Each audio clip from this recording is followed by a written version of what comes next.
Everyone, those who are on YouTube, I want to thank every mother who has been able to tune in.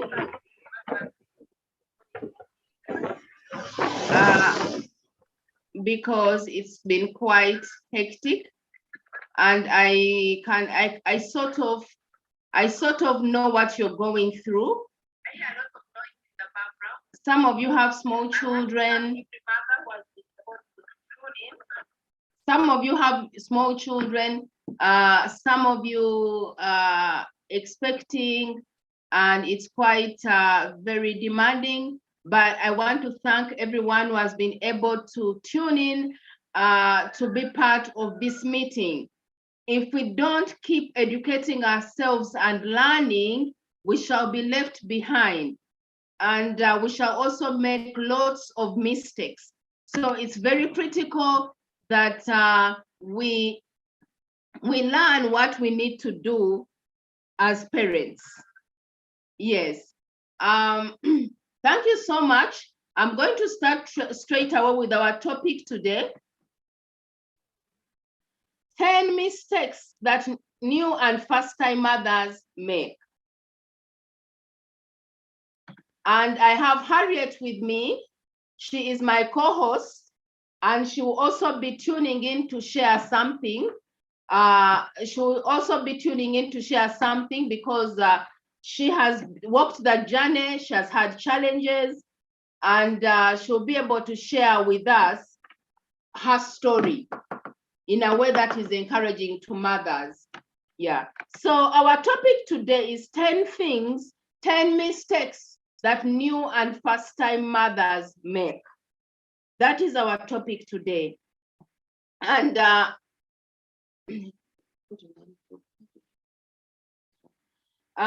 is what we are going to start talking about. Harriet, before I start this topic, do you have one or two things to say? Yes. Me now? Yes, now I can hear you. Okay. Yes. I pray those on YouTube are following. Yes. And I request to submit now because I'm on my way. I'm actually in town. You can see a petrol station behind me. Yes. Yes.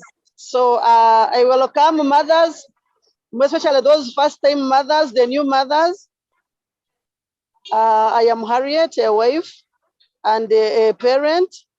I have 3 children. The firstborn is 13 and a half. I am a professional Christian counselor. Yes. So I can go on, Mama Tendo, you can hear me? Yes, please, I can hear you very well. Okay. I want to talk your camera is off. You've stepped off your camera. I have intended it. I will put it on later on. I want to talk to first-time mothers, the mistakes that we make, and I want them to learn from us. I've noted just a few things. One is failure to adjust in life. Someone is a new mother, they still want to live their old lives. They want to go to Angenois. They want to bury everyone who has died every weekend. They want to party all the time, the girls' day out. When you become a mother, you have to adjust and you set your priorities right. Some of the things you have to forego them in a good way. If you have been going to night clubs, night prayers, you have to adjust. Recently, there is a friend of ours, some of you, if you happen to be in town, you know the person. They did not set their priorities right. Bakwata omwana ne bamugalira mu motoka outside the church, and they went in for night prayer, closing all the windows. An 8-month-old baby. To reach in the car, the child had died. So when you are a new mother, you have to set your priorities right. Some funerals you'll have to forego. Some parties, your children will have to come first, and your husband. Yes, I don't want to take it for granted that everyone who becomes a mother is living with a spouse.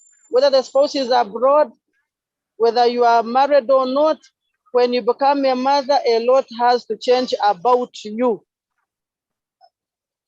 Then another thing, when you become a mother, your responsibility increases. Responsibility in terms of time, resources, you have to increase on your earnings. Now, because at that point, you are living for others. You are living for you, but now you are living for others. All those around you, that means those are children and neighbors. No, not neighbors, children, husband, and the maids. Now there you feel that you need more resources, not like the way you were before you had children. The choices you make in life when you become a mother do not only affect you, but also affect your children. So we have to make right choices once we are mothers. What are those choices? Choices you will choices you will find that maybe all of a sudden you have realized that the partner you have had a child with, you do not want to go on with them. Or maybe they tell you, you know what, you made a mistake, your ex still needs you. So there are the choices you make. You must have to consider the children and you. Things really change once you have a children, once you have children, once you become a parent. So careful on the choices. Then another thing is you have to be able to handle disputes. Once you become a mother, the family will grow. Be ready to handle disputes. Be ready to know how to deal with others, including maids. Others, we want to trash maids. We want to treat them less human. Yet those people keep our treasures in life. You had a child who one time asked the mother, "Mommy, each time you go, you lock your bedroom. What valuable things do you have there in the bedroom that are better than my life? For me, you surrender me to the maid, but you say that you lock your bedroom, you need it safe, all your valuables are in that bedroom. You don't want the maid to access the valuables. Is there anything valuable more than me, mommy?" So let us set our priorities right. I beg to submit, Mama Tendo.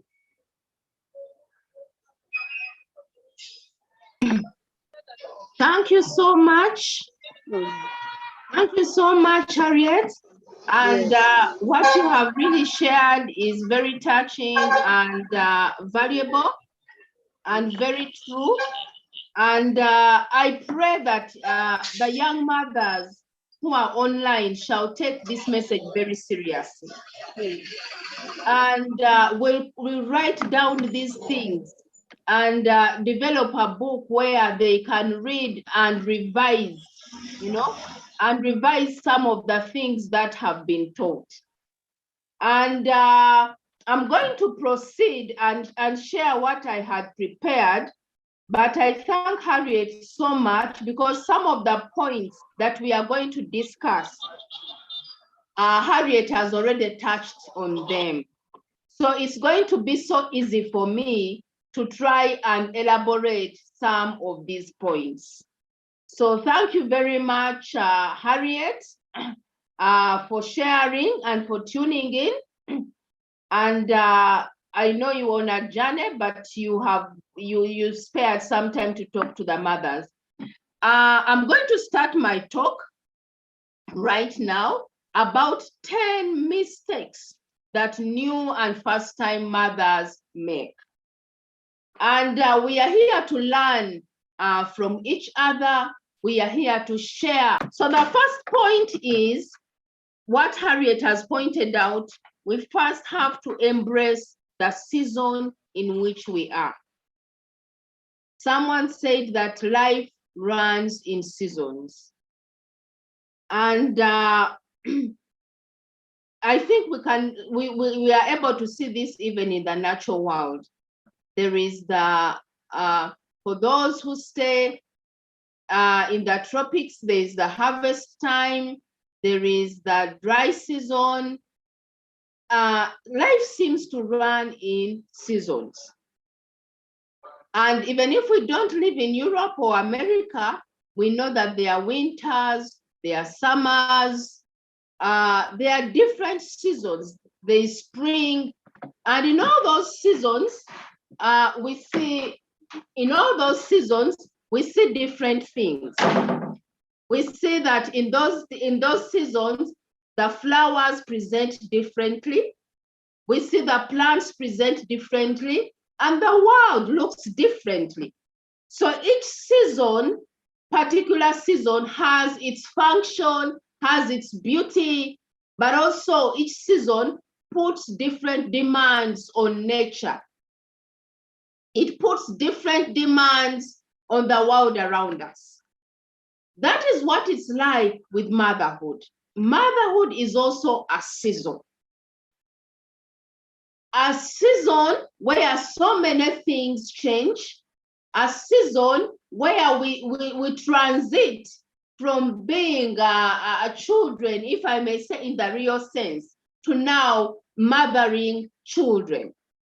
And because of that, there are many changes that take place. Some of these changes are physical. Now we're moving from staying alone and we're moving to staying with someone else because still of the motherhood season. And this season is very, very important.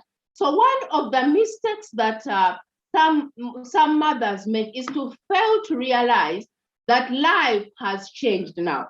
You are in a different season, and this season calls you to act differently. What does it demand of you, the season of motherhood? The season of motherhood demands that you don't live only for yourself, but also the lives of other people entirely depend on your own life. When you are carrying a baby in your womb, that baby is entirely depending on you. What you feed the child, the baby, is what you feed on is what the baby will feed on.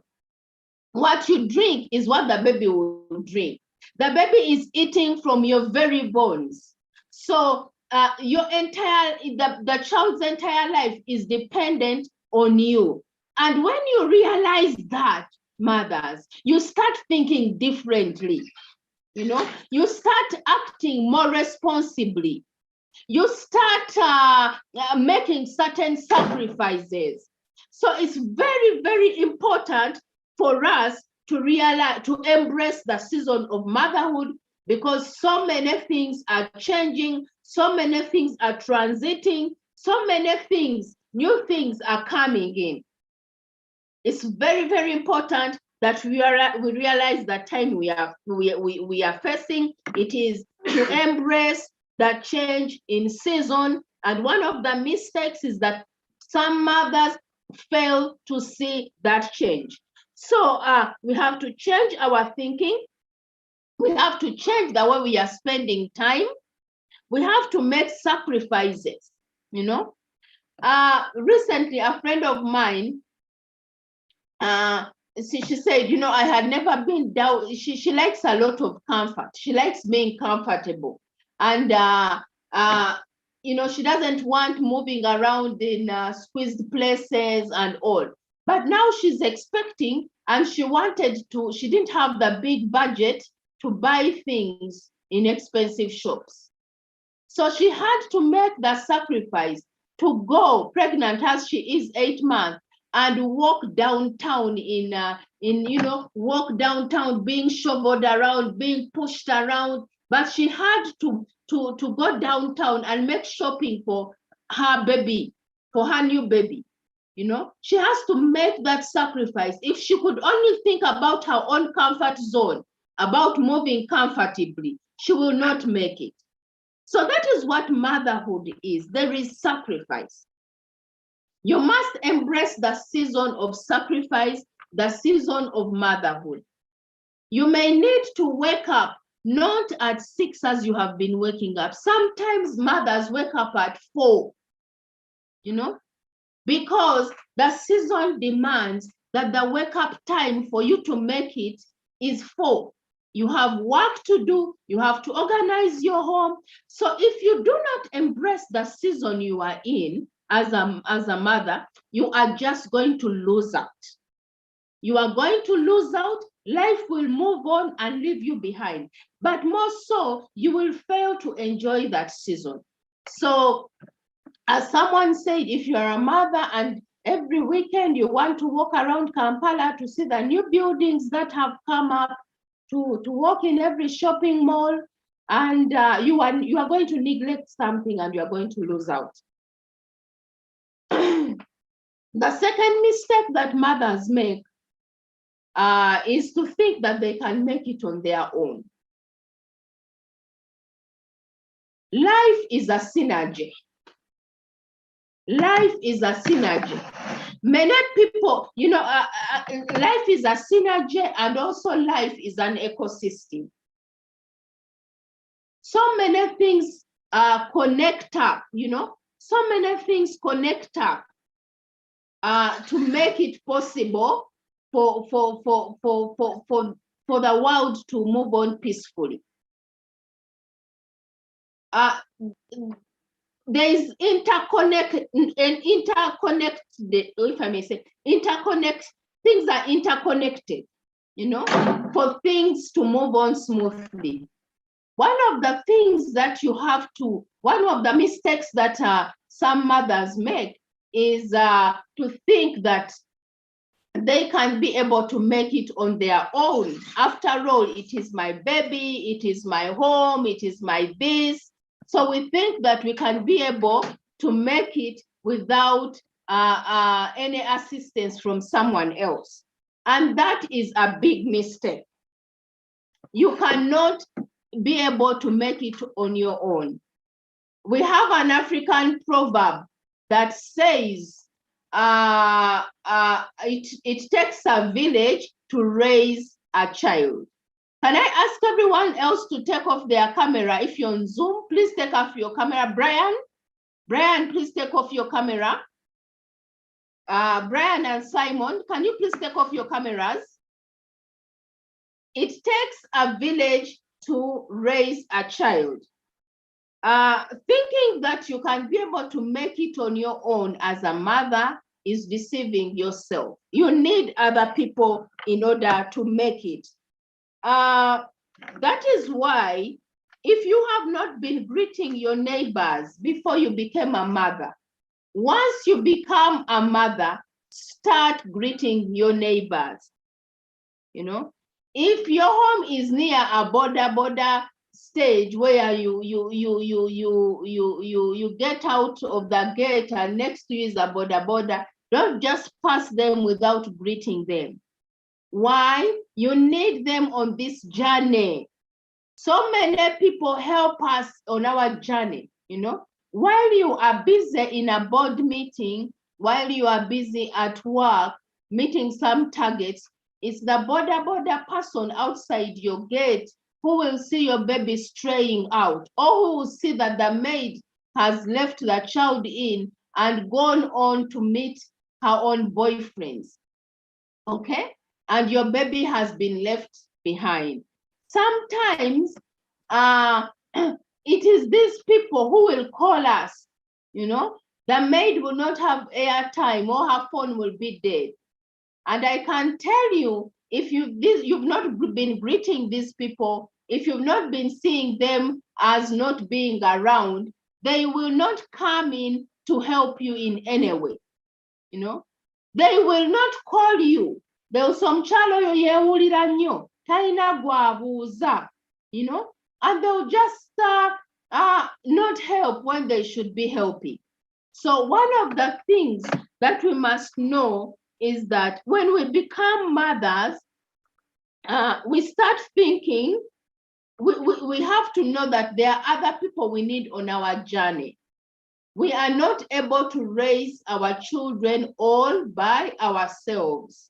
Your neighbor will be helpful, your friend will be helpful. So please do not neglect them. Harriet, I would like to ask you if there is anything you have to say about this point, if you are online, or anyone else who is on Zoom. Do you have something to share about this? About the issues that I have shared?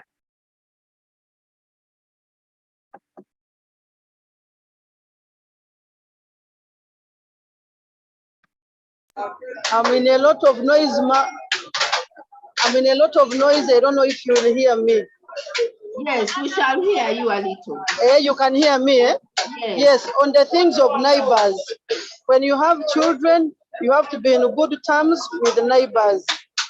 Mama Tend, allow me to thank you for your submission because you have brought out all the points elaborately and they are really clear. We need to be in good terms with the neighbors. One time a maid escaped leaving a child of 6 months in the house alone and attended to. But because the mother was friendly to the neighbors, they rescued the child and called the lady. She found the child was safe and sound. New mothers, we want you to learn from us, and you be good people with to be in good touch with those people around you.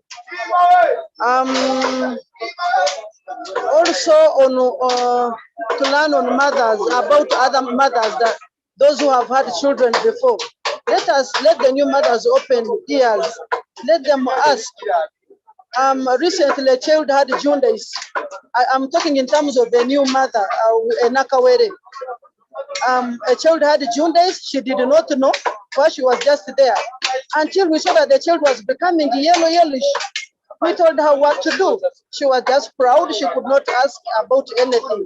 Let them learn from those elders. Even if it is marital discord, you learn from those who have had solid marriage. We all learn from one another. For example, there are things I've just learned from the first speaker. Those things, they are common. We see them every day. We live with the children. We are parents. But I've just learned a lot from her. Yet we hear those things every day.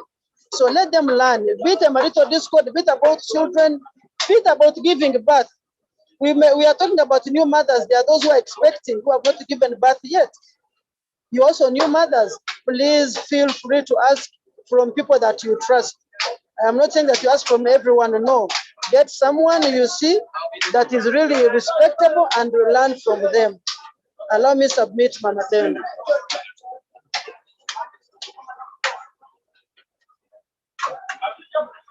Thank you so much, Harriet. This is very, very important what you have shared and the example you have given. Sometimes we bring dangers to our own children because we are so proud and arrogant as mothers. But when you become a mother, you have to change your attitude, you know? You have to change your attitude. You should be able to hear and listen to other people, you know? Not everyone, but excuse me. You should be able to get advice and counsel from other people. The third mistake that new mothers make is they fail. If you put on your audio, if someone else is put on your audio, please remove it. The third point is failure to get some time to sleep or to rest. Sometimes mothers, when they've just had a baby, they think that if someone else attends to their child in any way, their child will suffer a big problem or will be injured or will be hurt. And so they are working, they left labor, which labor itself is a traumatizing process, physically to the body, but also psychologically to the mind. The mind has been traumatized by so much pain. And then you are not putting this body, which is your machine, you are not giving it enough rest. You are up and down. You alone want to bathe the baby. You alone want to vaseline the baby. You alone, you think that if any other person touches your baby's tongue, then your baby is in danger. And so you just get worn out 24 hours a day. My dear, even machines need to be oiled up in order to function smoothly. So as a new mother, make sure you have some time to rest. And again, this has something to do with your birth plan. You know, as they encourage us, what is your birth plan? Well, in your birth plan, you should include who is going to be with you in those few days, in those first weeks after you have had the baby. A birth plan is very important. As much as possible, try to have someone who is going to be there for you, you know, someone, a relative, even if they cannot come a month, if they can be there a week, if they can take days off. We thank God for our mothers. We thank God for our mothers-in-law, who many times maybe they have retired or they have some more time on them. Don't refuse their help. Don't refuse their help. You need it. You need to sleep some hours and someone will hold your crying baby. Your body needs rest. If you don't give your body rest after childbirth, you are bending, washing bed sheets, you are busy doing everything. Some of those factors are what lead to mental health challenges. You know, physically, your skin becomes pale, you become so tired, you become so haggard. You are in your 20s, but you look 10 years older than what you are. So rest is very important. It's a mistake that we make. And again, sometimes to get people to be there for you, you have to create relationships, you know, relationships, because looking after Nakawele, that means someone wakes up early, makes your tea, cooks your katogo, whatsoever, arranges for you everything, you know. So make sure you make good friends in the family who can be able to be there for you. Because even if you have a maid, sometimes you are so tired even to give instructions, you know. Giving instructions and supervision is also a lot of work. So it's important that you get some time to rest. Yesterday, a mother was complaining that the baby is crying all the time. She has no time at all to sleep or to put down her head. She was really, really Bambi, complaining a lot, and she didn't know what to do. And if you have such mothers in your own family, you are sisters-in-law here. You are sisters-in-law, you have your brothers' wives, you have your sisters. Please stand there for them. It may not be like for the whole week, but even if you say Saturday, I am coming, I'll be there with the baby, don't worry. I'll be there Saturday and Sunday, I'll also come, I'll carry the baby, I'll help you feed the baby so that you can have some time to rest. So let us be there for people because they need us. And the fourth mistake, I think that's the fourth, that new mothers make is fighting many battles. Please, my dear mothers, when we become mothers, we learn to forgive anew, you know, we learn to forgive, and we choose which battles to fight because we want to preserve our energy to the new responsibility that God has given to us. You know, God has assigned a new duty to us, and that new duty is raising another human being who was created in his image, who is so valuable. And we have to make sure that the best of our energy, the best of our mind, the best of our strength, the best of our creativity is given to this job that God has given to us by giving us a child. So if you are going to fight battles, some people, you find that Nakawere is so bitter. Why is she bitter? Because so-and-so is close to me, but did not come to see me in hospital. So-and-so has not yet come to see my child, or they are calling my child ugly. They are calling so many things. So you are full of so much unhappiness, you know.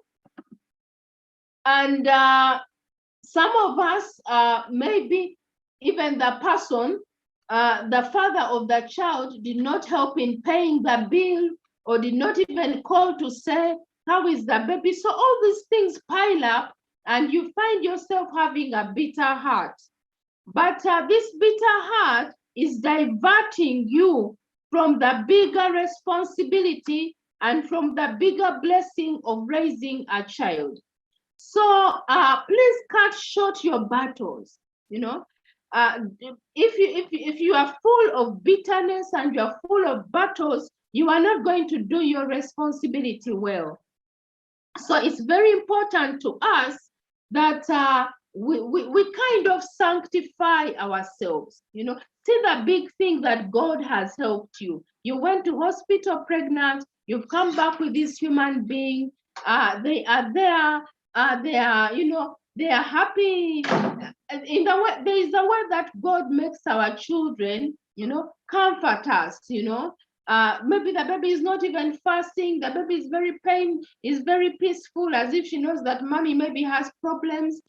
So even if our children may not be speaking, but there is a way they can communicate to us.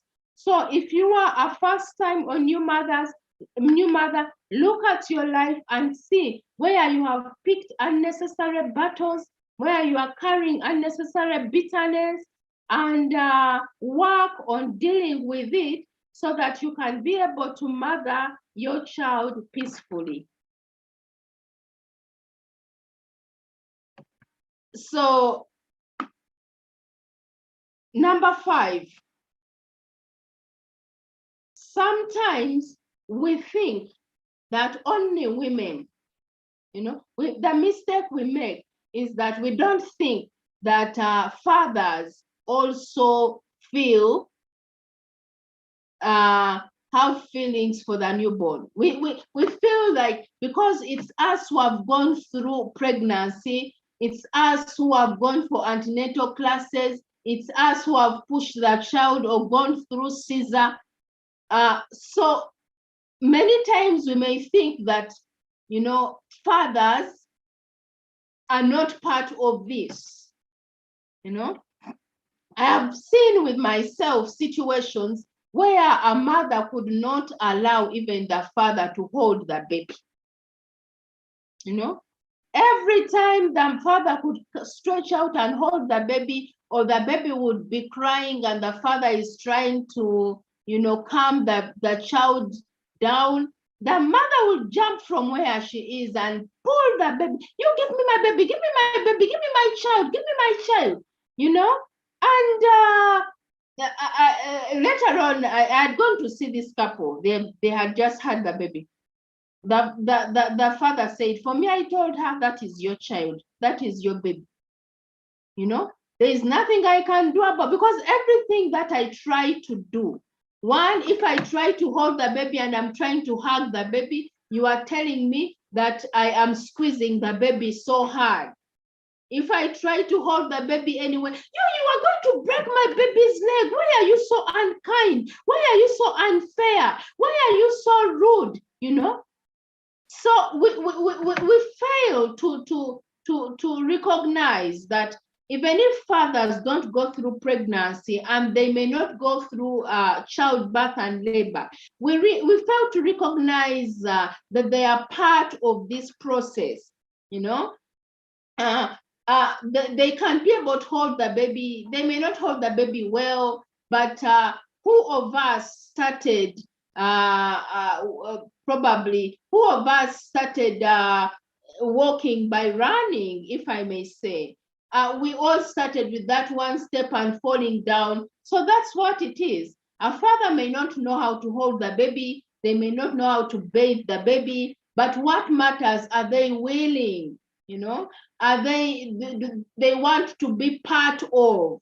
You know, we complain sometimes that men leave us with the work, but even when they come to do the work, because they are not doing it well, we put the comments we give, just push them off.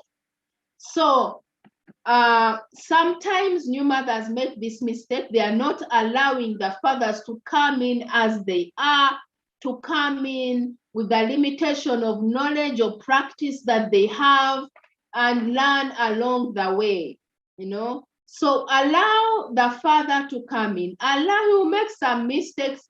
Sometimes he may press the baby's leg by, not intentionally, but as long as he's willing, as long as he feels I am part of this, make him feel part of this. Of course, this is a very different from those who may not actually want to know, who completely shut out, think that there is no baby in the home or something. But even those ones, slowly by slowly, we can get them interested in looking after the baby. So don't start fights with your husband, with your boyfriend, or over the new baby, because there are already tense situations. You as a couple have been spending so much. You have gone through the emotional stress of the pregnancy. So you have to gently handle yourselves, even as you adjust to the new baby. Then the fifth, I think that the sixth mistake, or I don't know whether it's the fifth, but the sixth mistake is not being financially prepared. That with the motherhood, the budget has grown, Motherhood means the budget has grown. There is so much demand on you. Money is needed for everything. There are times when you run to the hospital 3 times in a week.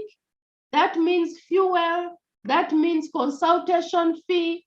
That means so many things, But as mothers, how can we financially, set ourselves up, for motherhood? How can we do it? A mother yesterday sent me a message. She's 7 months pregnant, but she does not have anything at all. She doesn't have anything set up for the baby at all. So mothers, financial issues are real issues. Not preparing ourselves financially is a big mistake. And we should not think of other people helping us as the only thing we are banking on, So if you are a couple, you have to prepare. From the first day you realize you are pregnant, start saving away. Even if it is 10,000 shillings a week or 5,000 or whatsoever, please put away some money for the coming bills of the hospital, for any emergencies that may take place. You have to be prepared for the time of childbirth and the time after, And we thank God for the husbands, for the fathers who are able to take responsibility, and they should take responsibility. But I can assure you from my experience, even where you have a husband or a father of the baby who is taking, paying all the bills, there must be some money you save as a mother for the rainy day. You have to keep that money away for the rainy day. So make sure always, especially if you have young children, make sure there is some money which you do not touch, and unless the home is starving. You need that money, because even when people come to help you, they must find you with something that you have. So not saving any money, not trying to see how to expand how you can financially get prepared for certain situation is a mistake. Okay, sometimes, for example, someone said that if you are planning to have a baby, you plan for the worst scenario. The worst scenario being a cesarean birth in this matter. If you give birth naturally, you are going to pay this. If you give birth by cesarean section, the hospital bill may triple.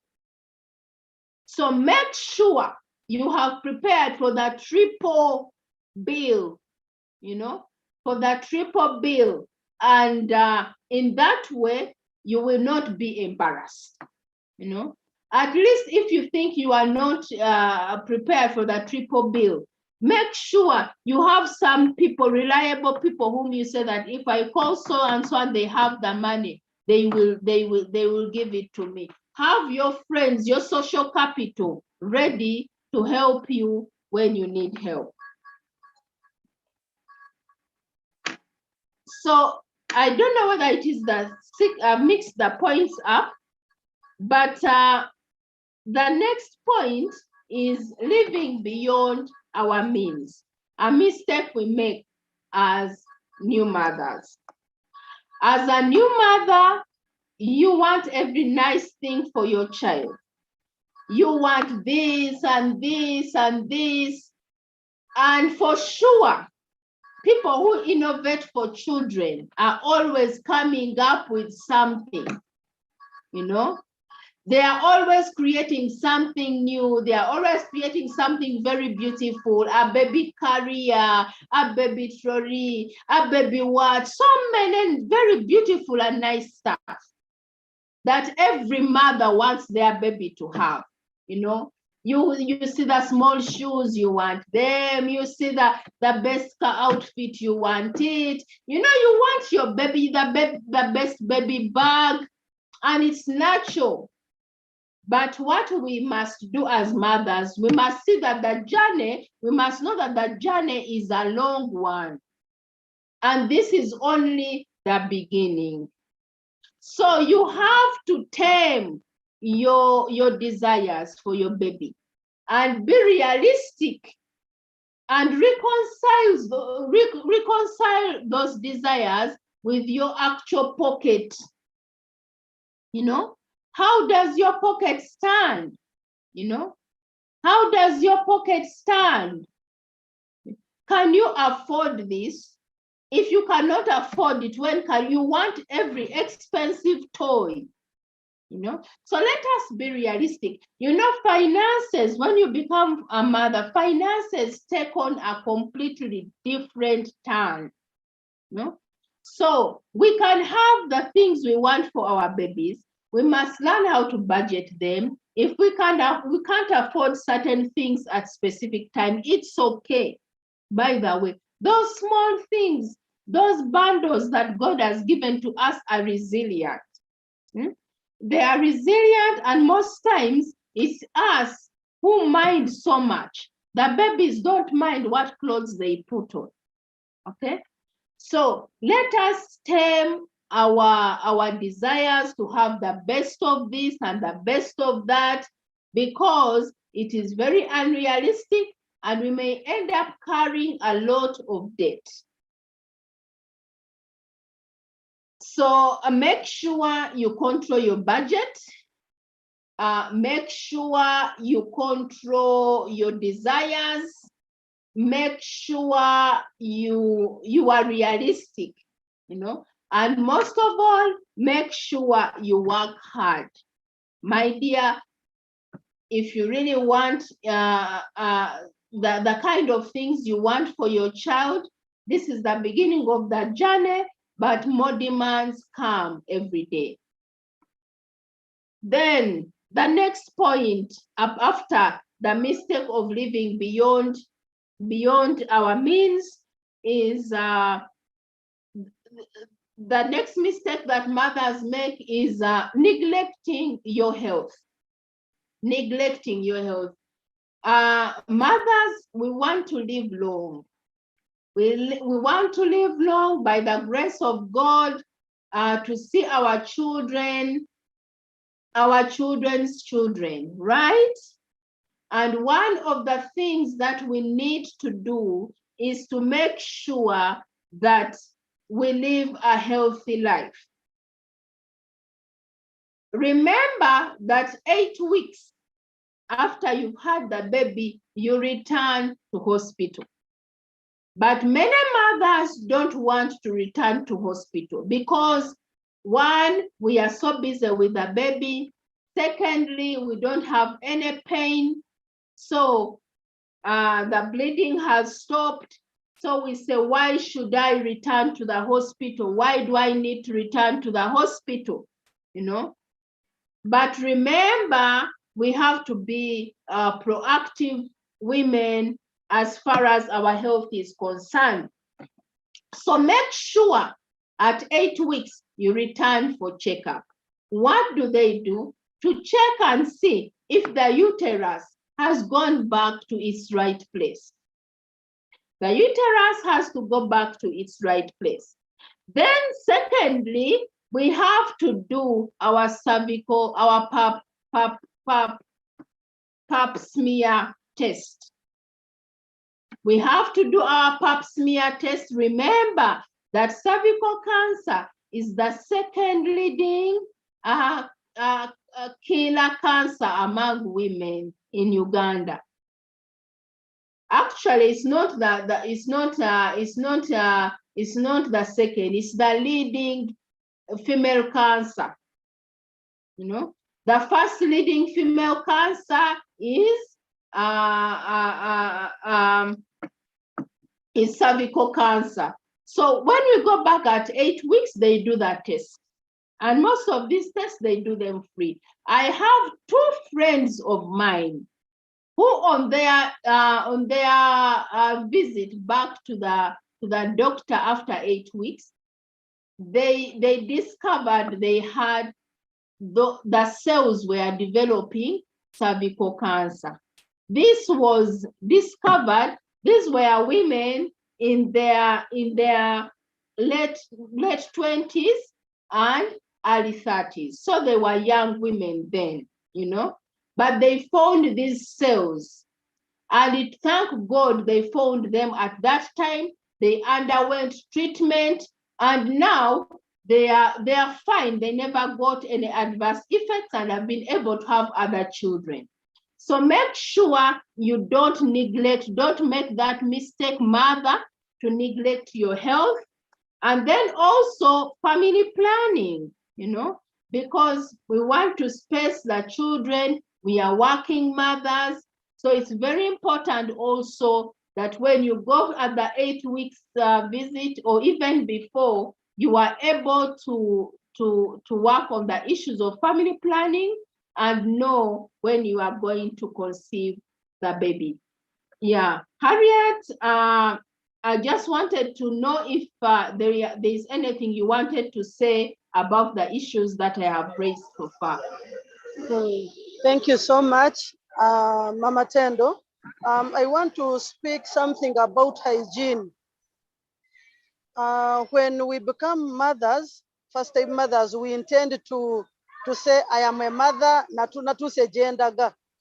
We no longer take care of ourselves in terms of cleanliness. We no longer take care of our bedrooms. Susu is smelling everywhere. The children will wee everywhere, even the chairs, the sitting room. The only excuse you give, not I'm a mother, I gave birth. Yes, you can be a mother and still remain clean. You can be a mother and still remain organized. Susu does not need to smell anywhere. There are Pampers. There are these beavers if you cannot afford Pampers. Let us remain clean. Let us work on our hair. Don't you see I'm expecting? I cannot work on myself. Even if I can't go to the salon in no way. You must remain attractive even when you are a mother or even when you are still expecting. Then another thing is what we pack in the hospital. This one I have to tell you as a testimony from me. I don't know if it's a testimony or experience. When I was having my first child, for me, the whole world was about my child, that first child. We all know what it means having a firstborn. I went for shopping. I shopped unnecessary items, very unnecessary. In that, in my case, I even had things of a child who was around 3 or 4 years. I shopped everything. I took everything to the hospital on the day of delivery. So in other words, I packed 2 suitcases, 2. but all the child needed was receive and some of suka, just a few things. So I learned a hard way. I do not want to fellow other first-time mothers to go through to make the mistakes that I made. Please, you do not need a lot of luggage. You need a few things. Just only one small case can be enough for you and the child. Then another thing, I love the child. Love is not bad. Let us love our children. But I loved my child so much in that I did not recognize the father. This one I have to tell you because let us not make a mistake. Me, I'm born again, I'm going to tell you the truth. My whole world was rotating on my child. I so much loved the child. Everything was on the child. I did not think beyond about her. One time the father woke up and asked me in the night, "You love this child more than me. Who came first?" I don't want to lie to you, the relationship ended in tears because I put all the attention on the baby, everything in the baby, I neglected this other side. Let us balance these things. If it is parenting, let us parent. At the same time, we know that there is another parent who helped us bring this child on earth. Let us balance. They also need care. Actually, they are our firstborns. Our husbands are our firstborns. So let us take care of the firstborn and also this new entrant. Yes, I think that is it.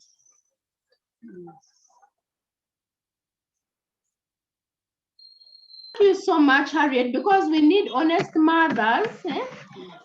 We need honest mothers to share. We don't only need honest mothers, but actually we need mothers who love other mothers. Thank you so much, Harriet, for being honest and sharing about this situation. Because this is what I shared here. I have seen this place where the father would just be shoveled out of the way because baby has arrived. And that mentality of thinking that we are the only ones who love the baby so much, from the very beginning, it sows wrong seeds between a father and their child and between the new parents. So it can start from there and grow into the rest of the rest of the life of that child. So it's very important, mothers, that we don't devote everything, we get the fathers, they are part of this child also. Some of us don't want to say that, some of us don't want to mention that, and that brings problems in the marriage. Other people also, what they do, they bring their relatives, and their friends, and they are really in their own world with their baby, and and the father is nowhere else, So try to make sure that by nature you attend more to that baby, but make sure that you try as much as possible to involve the father, even those where he can, because again, you are not going to force him, but at least you give him the opportunity to do so. Yes. So thank you very much, Harriet. I'm about to finish the presentation. So I think I was on the 8th point. Then the other point, that the mistakes also we make, it's kind of part of what we have been discussing. How do we get extended family members? The mistakes we make is neglecting for example, sometimes the extended family members on the husband's side. Here, this one includes maybe the man's sisters, but mainly most times is the mother-in-law. We want to really shut them out. Probably some of us are calling them witches. They don't know God. We are very Christians, we don't know God. But much as I wouldn't say that we put our children at risk of anything, of any form of spiritual abuse, I wouldn't say that we should put our children at the risk of spiritual abuse. But we should watch out for these things. That person you are calling a witch, that person you are calling a wizard, she's the one who raised your dear husband or the dear father of your child. So it's very, very important that we know that these demands are going to come when you give birth. People from the man's side are going to come. Some of them will give orders. Some of them will want this. But don't get upset very fast. You can choose to be a wise woman in all these matters. When they give you orders, don't start fights there. You can accept, you can politely, don't show any resistance. But if you don't believe in something, you don't have to do it. But if you are engaging in arguments and now you are bringing conflict between you and your husband who sees things differently because he also wants his family to be involved. So I think I would say that becoming a mother the first time needs also a lot of wisdom, because you are going to see another side of your husband's family, or you are going to see another side of the father of your child that you have not seen before. You are going to see that side, and it calls for wisdom, not pride. It calls for wisdom, not arrogancy, on how to handle it. Remember, as you may say, and as it's true, this child is yours from your own womb and with your husband or the father of the baby. But there are other people, other people in the ancestry, in the line from where your child comes from. And those people are also there. They are interested. Some of you give birth to the long-awaited Musika, and so people want to, to show that they are kind of involved. So please let us be wise and know how to handle these situations when they happen. Then I would like to say, this is not a mistake, but it's like my final point is that we have to learn how to trust God as mothers. We have to learn how to trust God as mothers. God has given us this big responsibility of mothering of giving birth and mothering our children. And also let us remember that so many people long to be mothers, or many people are paying so much money for treatment to be mothers. And God just helps you. You just get pregnant, You want a baby this year, next year you say, I want a baby next year, and surely you get pregnant and you are raising you. Who are you? Who are you? God has shown so much favor. So God has shown so much love to you, and He has given you this responsibility. It's not a burden. It's not a burden. It's a responsibility. It's something that you have to do well, respecting the person who has given you this responsibility. As a mother, God has widened your circles. God has widened your boundaries by bringing these people into your life. And don't take it for granted. Embrace it with love. But also, it's coming with responsibility, it's coming with sacrifices, it's coming with more expenditure, it is coming with shaping of your own character, changing you every time.